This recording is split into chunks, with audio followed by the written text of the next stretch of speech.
and welcome back to the Across the Pod NFL podcast. We are here to review all the action from Week 15 in the NFL as Christmas is fast approaching. I am, as ever, your host, Andy Davis, and this week I'm joined by a returning guest. Our resident Jets fan with us today is Olivia Peebles. Olivia, how are you? I'm good. I'm good. Not because of the Jets, but I'm good. Thanks for having me on. Oh, great to have you on again. And you're looking forward to Christmas? I know it's only, from now, 6 days away? Yes, it soon comes about. So we'll have a full slate of NFL games on Christmas Eve to all look forward to. And then we have a few games on Christmas as well, I think. So exciting times ahead. Yeah, absolutely. I mean, looking at the schedule now for week 16, we have already done it. We have already recorded a week 16 preview before this episode, but it will come out after this episode, if that makes any sense to you guys.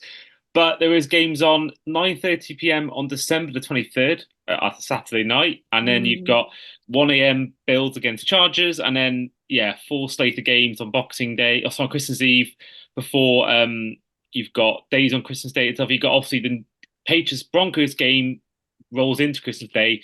Then you got Raiders Chiefs, Raiders at Chiefs, and Giants at Eagles before a 1 a.m. slate. Probably the highlight of the week, probably Ravens Niners repeat of the Blackout Bowl, and it's gonna be all obviously Christmas Day for Americans and early out of Boxing Day for us Brits. So yeah, it's a very exciting season because you've always got the same thing New Year's Eve as well, which doesn't always happen. You sometimes get maybe one or two games mm, Christmas Eve and New Year's Eve, but this time we've got a full slate of games and what could be potentially the race for the AFC number one overall seed in Ravens mm. Dolphins the following Sunday. So yeah, exciting times, but not for Jets fans, of course. It has been a season which I don't think anyone expected. Certainly, I had you guys winning the Well, whole thing in our season predictions episode, and you had them finishing quite high when you came on for the Jets preview. Before we go on to the game, just some of the Jets, just how have you found the season in general? Of course, you all know what happened 4 plays into Aaron Rodgers' a season as a Jet, but just how disappointing has it been for you as a Jets fan to have all that hype going into the year, the hard knocks, and then to actually have what's happened? I mean, at this point, it's almost funny um, that it's gotten to this because I know when we were speaking. Um, and I said when we were speaking on like our Jets preview, I asked you, I said, what could go wrong for the Jets? You know, we've got all these expectations, 10, 11 wins, but what could be the bad thing? And you said, well, it's the Jets, and it gives me absolutely no joy, obviously, to say that you're 100% correct. I mean, I don't, I think that even the most pessimistic of Jets fan would never predicted Aaron Rodgers' season ending in 4 snaps.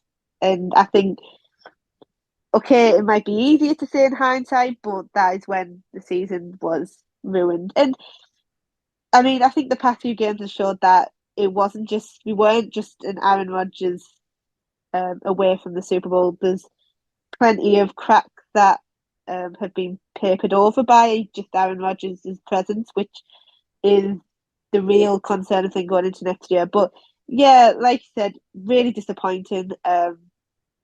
I kind of blame myself for getting my hopes up. I should never have done that. That was incredibly silly of me. But ultimately, it's kind of nothing new either.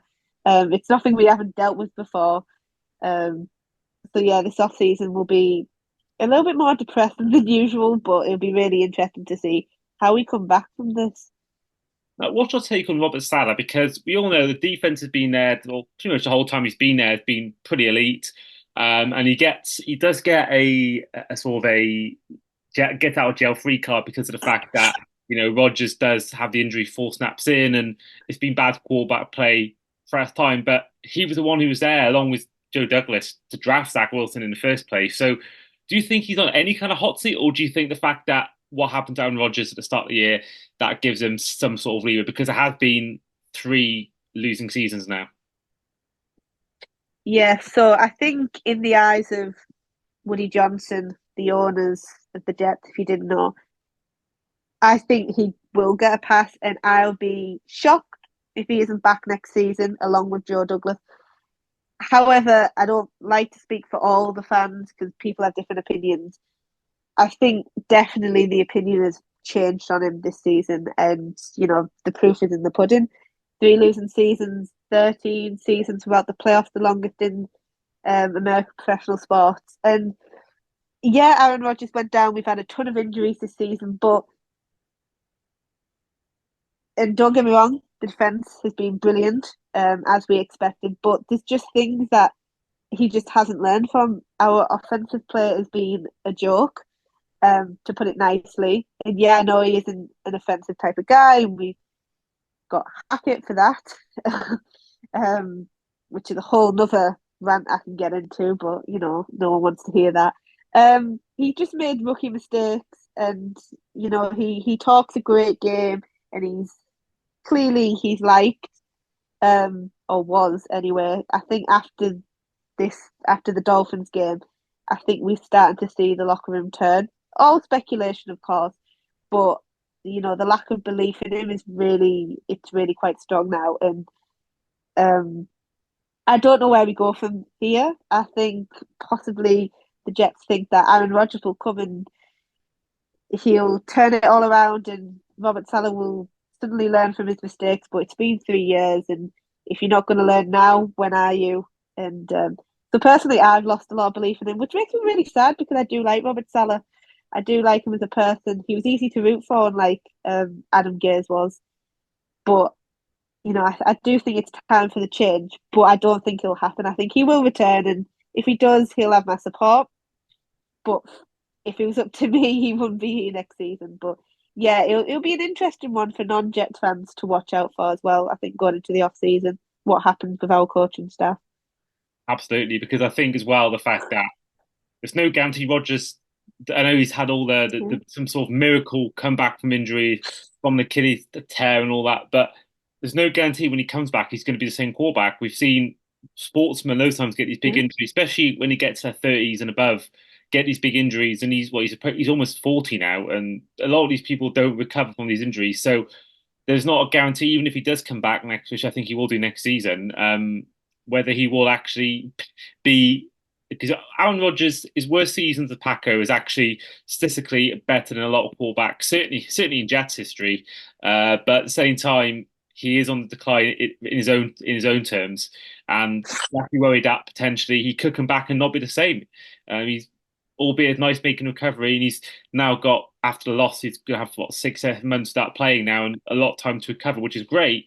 But also there's that worry that he doesn't come back, and I think at that point you can't then again use that sort of get out of jail free card next year. If the same thing happens next year with Rodgers, I don't think Salah really stands much of a chance because we've seen Mike Tomlin have winning seasons with Mason Rudolph as his quarterback. We've seen Yeah. um, Gardner Minshew is going to be look like he's leading Colts to a winning season, and he's not that got had the best careers. And I think there's plenty of quarterbacks that have guided teams to winning seasons if they are while still being a mediocre to poor quarterback. So I think that actually only goes you so far, and I think after a while you have to look at coaching because we've seen other people do it with less.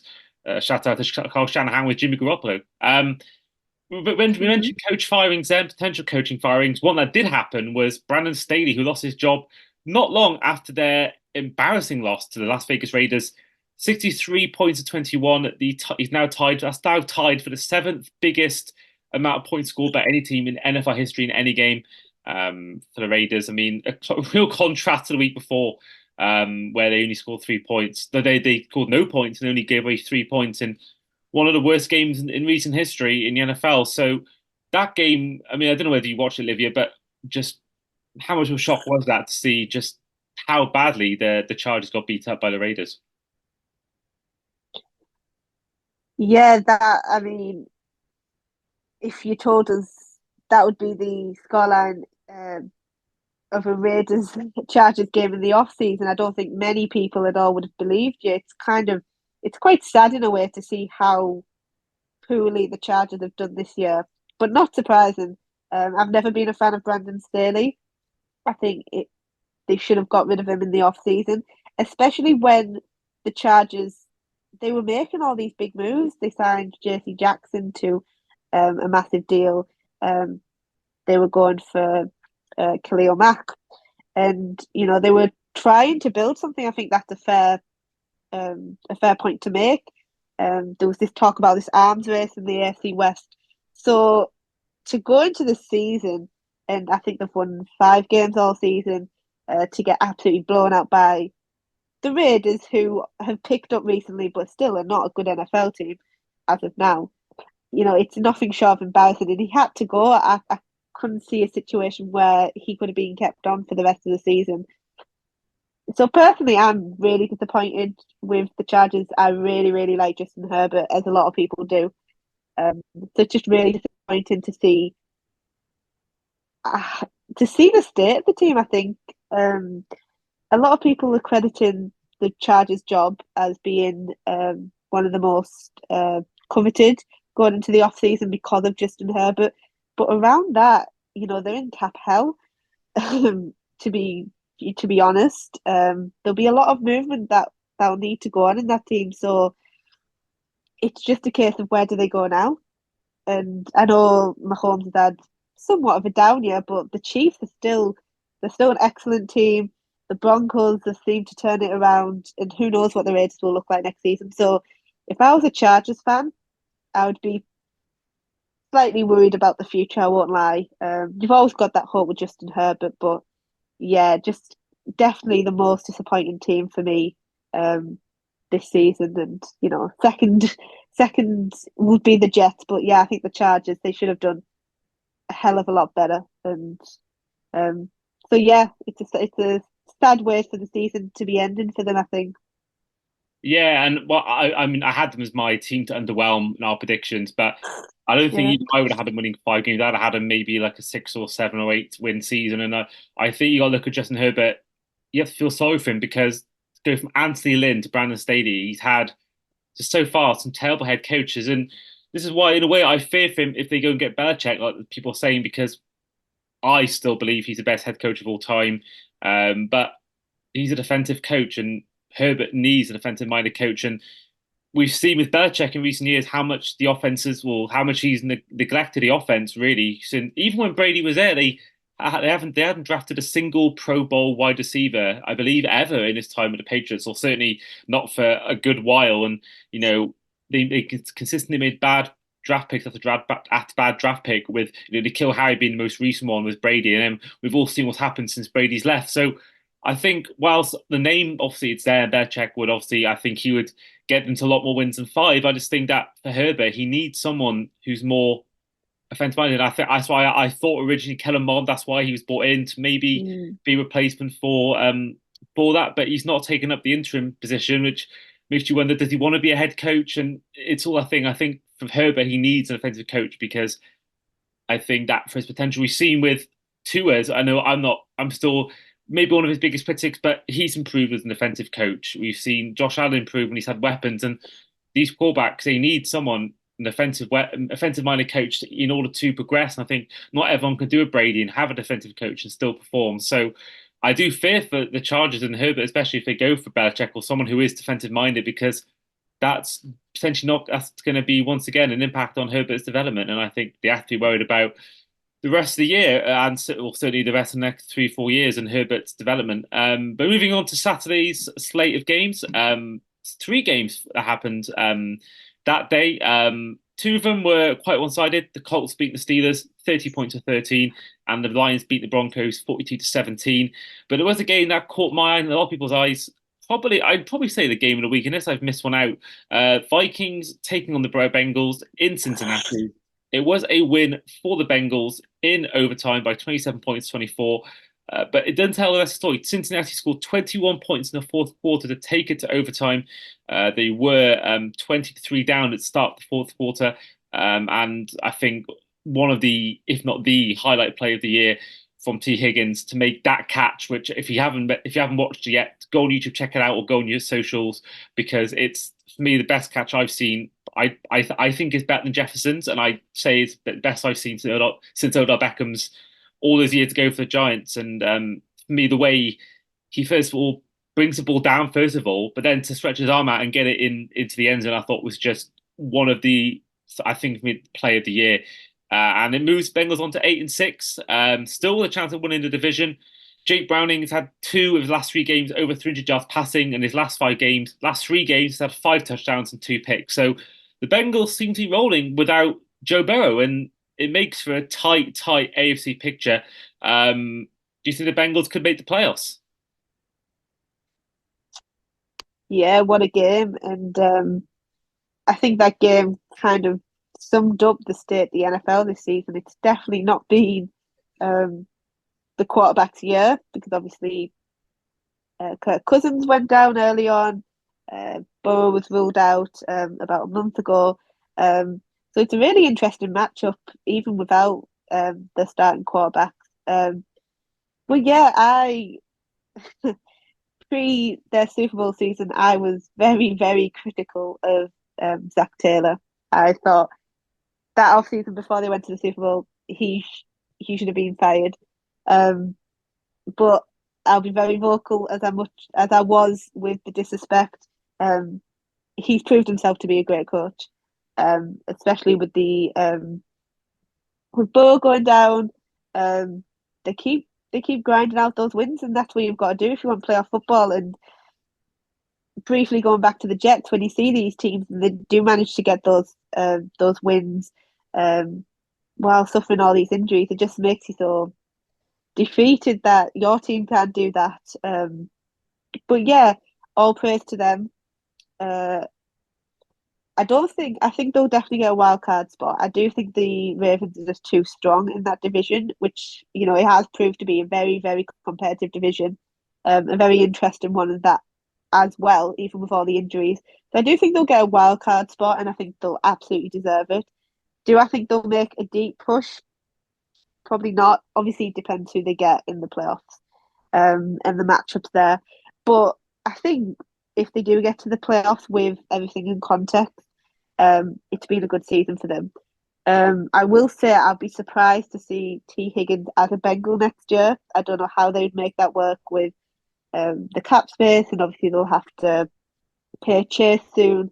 So I think it's definitely that catch is definitely an audition for maybe um, to put a few extra million on that contract next year with a team who isn't Cincinnati, and that'll be really interesting because I think he will be one of the top wide receiver free agents going into the off season. It'll be really interesting to see where he ends up. That'll definitely be a storyline I think everyone should follow going into March. But yeah, I'm pleased for the Bengals. I'm pleased for the fans after, you know, having really bad years and then having Burrow and going to the Super Bowl and then just kind of rolling along. So yeah, well fought by the Vikings as well. I think the way they came out after Kirk Cousins' injury, obviously the very short-lived Dobbs mania moment. So yeah, two. I'm pleased for both sets of fans, but obviously the Bengals winning out there. Yeah, I mean, it has been a season of backups. I think that's been probably the main takeaway from the season. I refuse to ever say to do with Taylor Swift and Travis Kelce. So for me, I think the story of the season has to be the backup. I mean, the amount of top quarterbacks that have been injured, it's crazy. And you look at Crazy.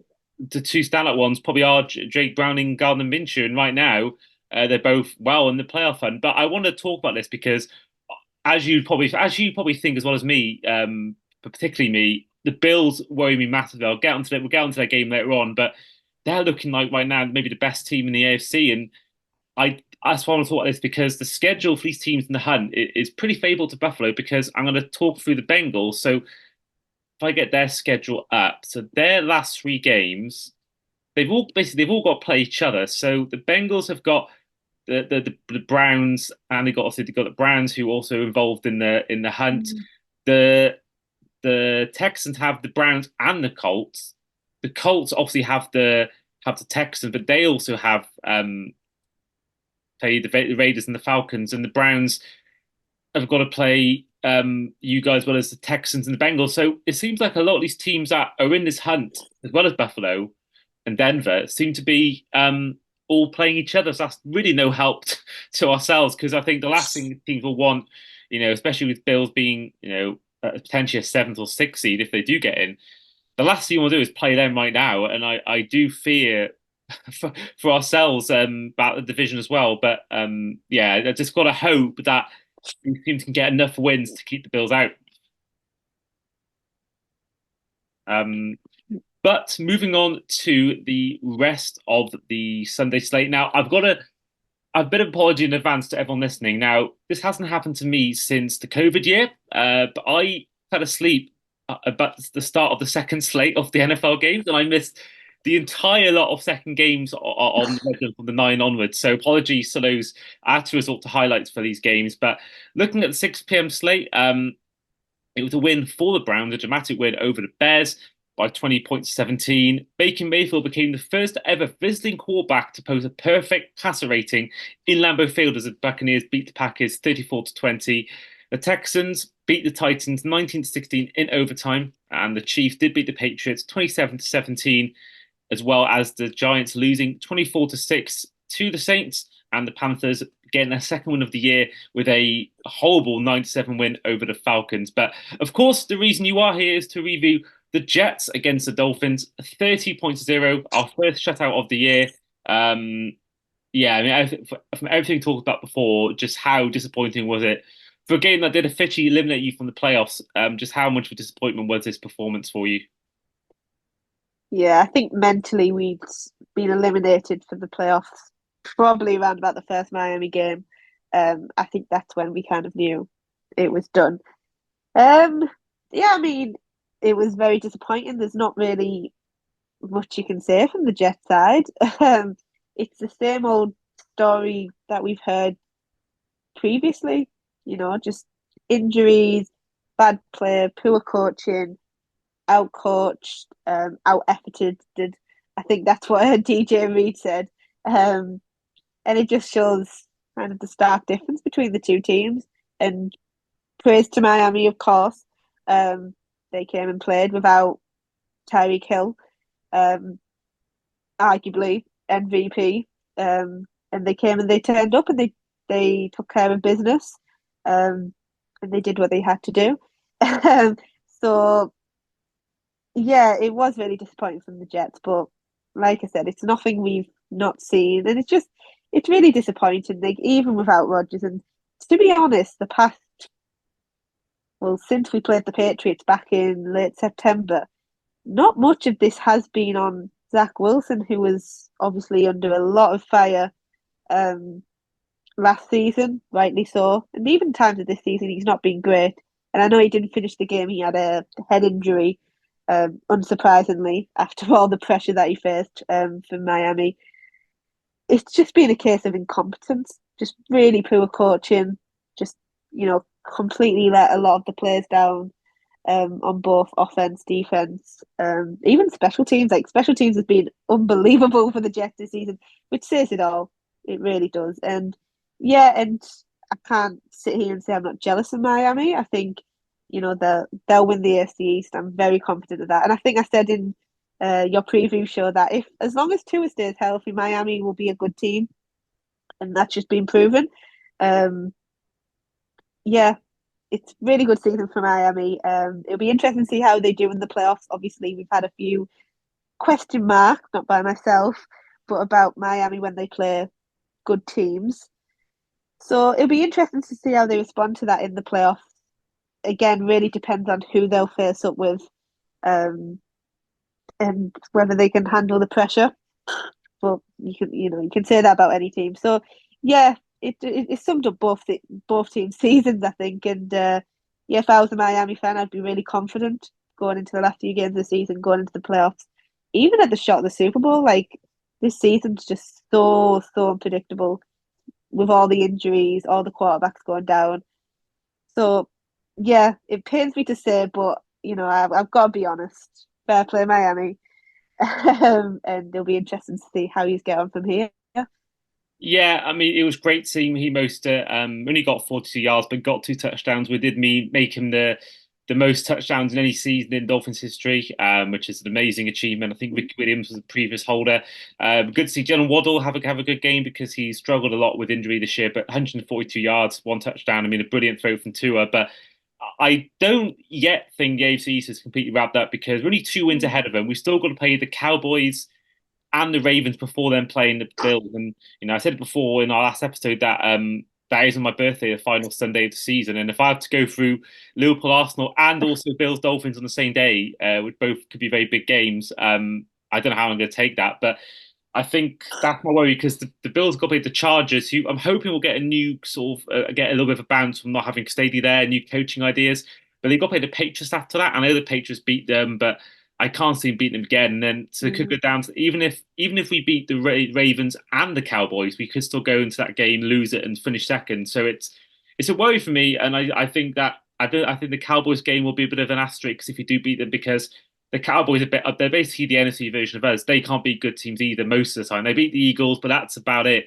They beat they lost to they beat the Eagles once, but lost to them once. They lost to the obviously Bills the other night and lost to the 49ers quite heavily. So for me, I think even if you beat the Cowboys, we're basically beating a NFC version ourselves. I don't think we can be too confident. I think the Ravens game's a big test. If we can go to to Baltimore as well and beat the Ravens, even if it means we're going for second seed, even then, I think that that's a big statement. But I think if I'm hoping Bills can somehow lose to the Chargers, we can go into that game on Sunday and potentially win it. And that will actually win it. If we beat that, if we lose to the Chargers and we beat the Cowboys, we actually win the division. But for me, it's a long way to go, and I think that ultimately the Bills will win out in those last two games and then come to us thankfully in Miami, which gives me a little bit more confidence. But either way, it's going to be I think it's going to be a fascinating end to the season.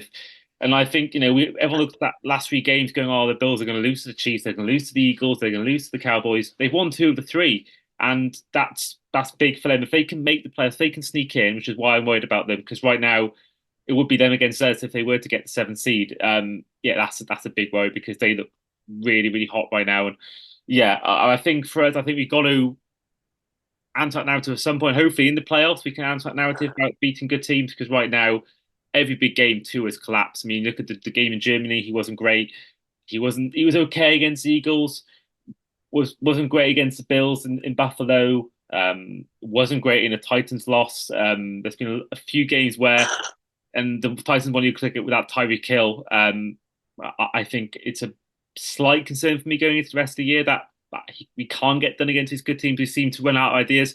As soon as a team works out, and as soon as a team takes Hill out the game, teams seem to be able to stop us. So I'm hoping that now the run game sorted. It's been great all year. A Chain, I think it's amazing. I think actually the better back all round than Mostert, but Mostert's been the best this year, and I think that that's how we should look at beating teams. I think, but either way, I think it's going to be a really really fascinating end of the season. And I'm not sure how my nerves are going to take this. But moving on to the other the 9 o'clock slate. So thankfully for me, there wasn't too many games to talk about. I mean, the Rams beat the Commanders 28-20.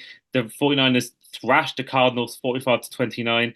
And then Monday and Sunday night, the Baltimore Ravens beat the Jags 23-7. But of course, the other game we can talk about really on Sunday was the 4:25 p.m. UK time game between the Cowboys and the Buffalo Bills, and it was a convincing win for the Bills, 31-10, over 200 yards total for James Cook, two touchdowns as well. I mean, what performance from the Bills, and just how much do you see them now as potential Super Bowl contenders if they can sneak into the wildcard spot or even win the division?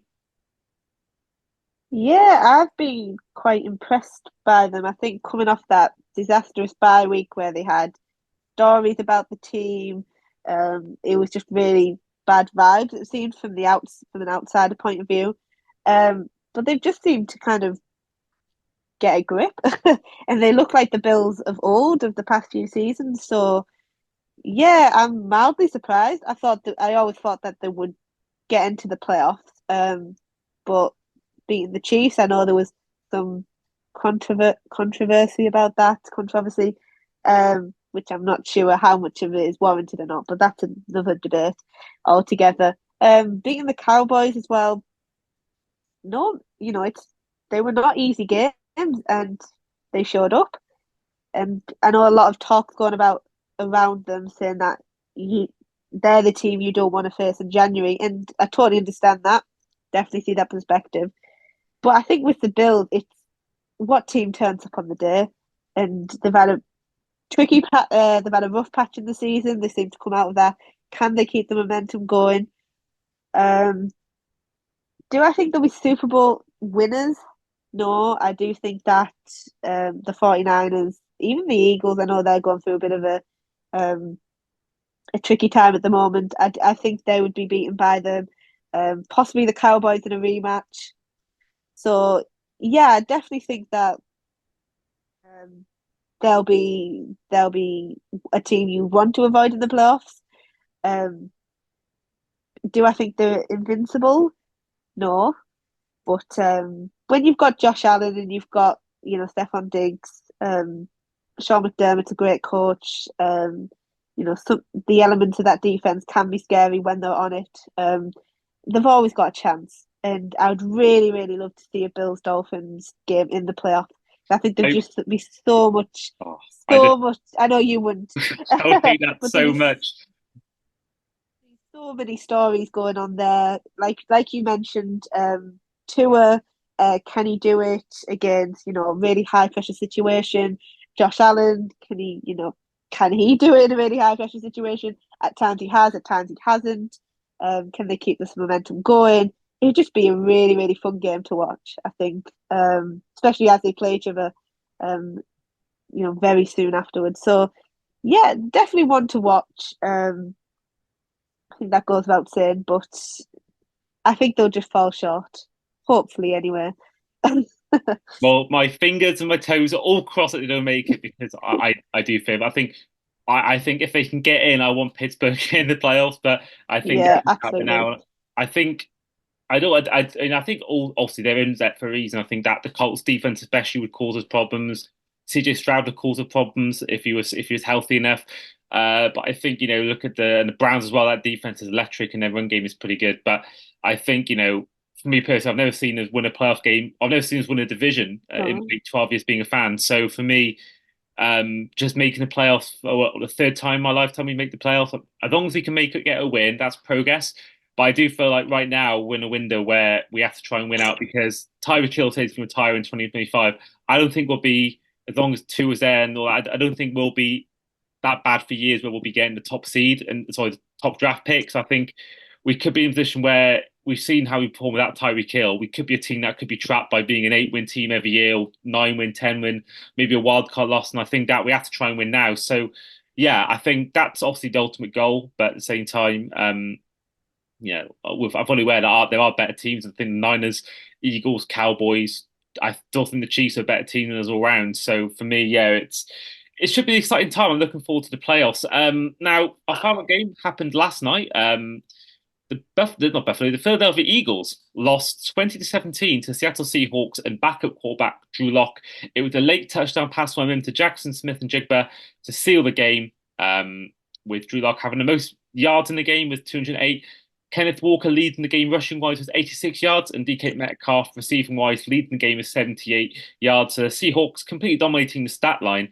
But just how much of a worry is this for you in terms of the Eagles? Because they lost three in a row now. And on the flip side, the Seahawks, they've won a game now. They're still in contention for playoffs. But just how do you see these two teams' season ending?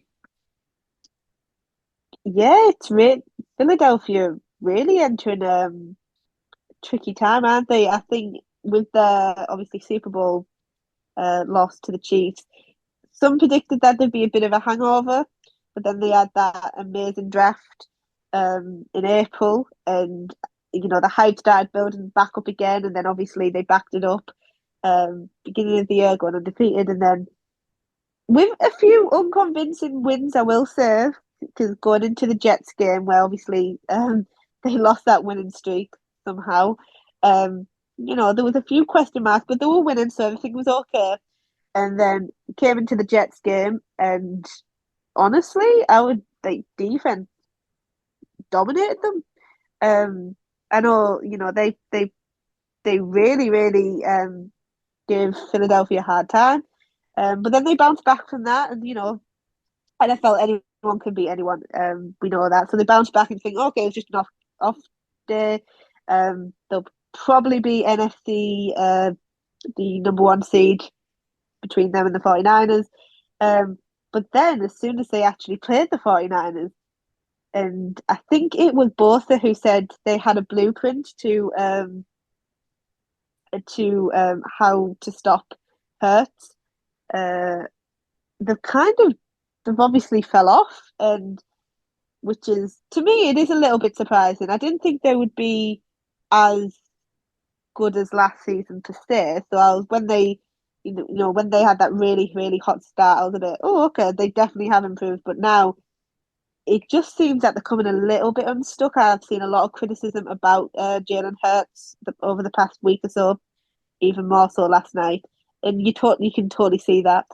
I still think obviously he's a really good quarterback, but you can definitely see where the criticism's coming from because if you want to be a Super Bowl contender and be taken seriously and obviously get that number one seed, uh, you should be beating the Seahawks and no disrespect to the Seahawks at all because they do have a good team, and they probably will make the playoffs. But on paper, even out of the season gone, the Eagles should be beating them. So yeah, they are going through a tricky moment at the minute. I do think they'll figure it out. I do think that they'll go deep into the playoffs. Um, they could, it only takes an off day for the 49ers or the Cowboys or whatever, and they could be returning Super Bowl. They could be returning back to the Super Bowl. So yeah, I'm not writing them off just yet, but obviously improvement needs to be made over there. But yeah, all credit to the Seahawks. I think Pete Carroll is 8-0 over the Eagles now.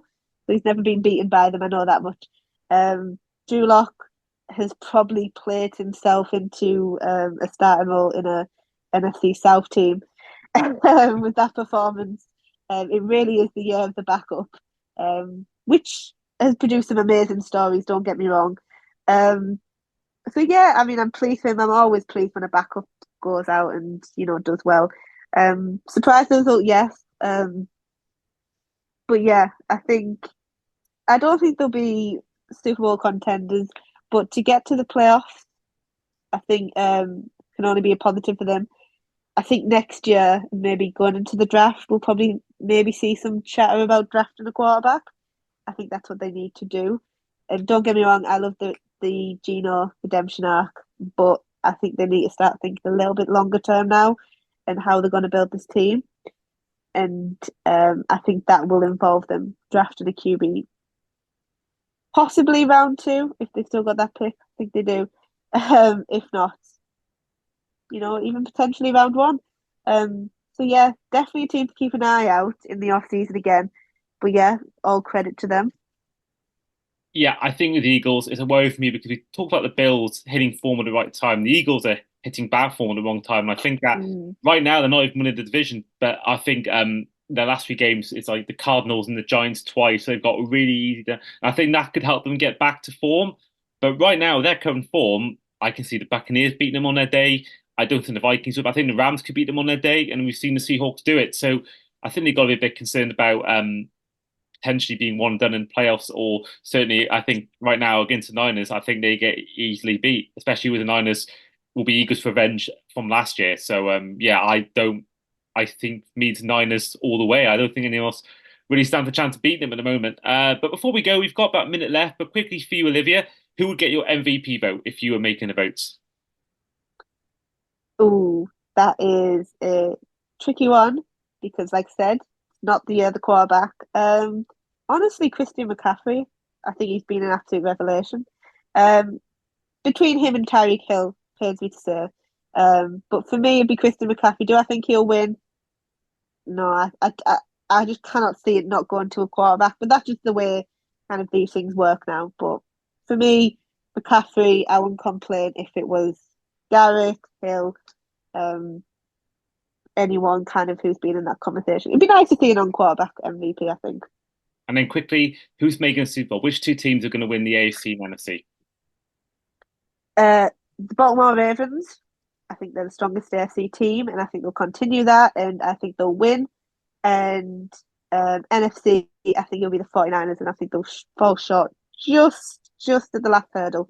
But yeah, boring, safe picks. But yeah, I think Lamar will finally get his ring.